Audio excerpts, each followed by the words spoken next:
नमस्कार, महामाउली हिंदी समाचार में आपका स्वागत है और मैं हूं शेख इस्माइल। भाजपा काउंसलर रघुपति के खिलाफ कार्रवाई होनी चाहिए, दलित समुदाय के नेताओं ने की मांग। दलित एसोसिएशन के संयोजक अल्लूरी भुवन्ना ने आरोप लगाया है कि बिना नंबर प्लेट गाड़ी से टक्कर मारकर दलित समुदाय की युवा को जान से मारने की कोशिश की।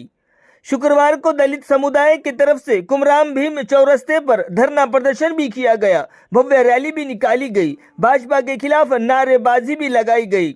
समुदाय की मांग थी कि एससी/एसटीओं पर अत्याचार किया जा रहा है और मामला दर्ज कराया जाए और भाजपा काउंसलर रघुपति पर अट्रॉसिटी केस दर्ज किया जाए और उन्हें तुरंत गिरफ्तार किया जाए, वरना आंदोलन बड़े पैमाने पर करने का इरादा जताया।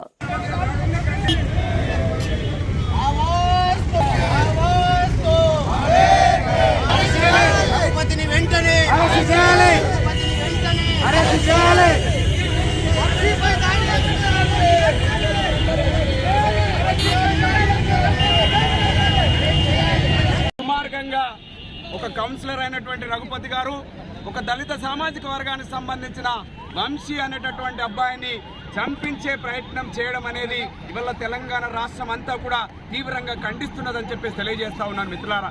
ఈ రోజు రాష్ట్రంలో దేశంలో దళితుల మీద దాడి జరగడం అనేది ఇవాళ సహజ సిద్ధంగా కొనసాగుతా ఉన్నది మిత్రులారా। మరి దీని వెనుక ఉన్నటువంటి ఎవరైనా కానీ రాజకీయ నాయకులు కానీ మంత్రులు కానీ ఎమ్మెల్యేలు కానీ వాటెవ్వరిని కూడా లెక్క చేయకుండా వెంటనే రఘుపతిని అరెస్ట్ చేయాలని చెప్పేసి ఈ రోజు దళిత ఐక్య సంఘాల వేదిక నుంచి డిమాండ్ చేస్తా ఉన్నాను మిత్రులారా। మరి ఈ రోజు ముఖ్యంగా మరి 18 తారీఖు జరిగినటువంటి సంఘటన తర్వాత ఇవాళ నిందితులందరూ కూడా ఆదిలాబాద్ జిల్లా కేంద్రంలో ఉన్నారు మిత్రులారా। మరి A1 నుండి A4 వరకు ఎవరిని కూడా వదిలిపెట్టే అవసరం లేదు। ఇవాళ పోలీస్ శాఖను కూడా డిమాండ్ చేస్తా ఉన్నాం ఈ వేదిక నుంచి, తప్పనిసరిగా ఎవరైతే A1 నిందితున్నారో మరి ఈ దళితుల మీద దాడి చేసినప్పుడు మరి చంపే ప్రయత్నం చేసినప్పుడు ఒక కుట్రపూరితంగా చేసినప్పుడు వెంటనే అరెస్ట్ చేయకుండా మరి విచారణ పేరు మీద కాలయాపన చేస్తున్నారు మిత్రులారా। మరి కాలయాపన ఆపి ఎవరైతే A1 నిందితున్నారో మరి స్థానిక కౌన్సిలర్ ఎవరైతే ఉన్నారో వాళ్ళని వెంటనే అరెస్ట్ చేయాలని చెప్పేసి మరి ప్రజాస్వామ్యవాదులు, అంబేద్కర్ వాదులు, మరి మానవతావాదులు అందరూ కూడా కలిసి ఈ రోజు రాష్ట్ర వ్యాప్తంగా జిల్లా వ్యాప్తంగా ఉద్యమాలు చేసినా సరే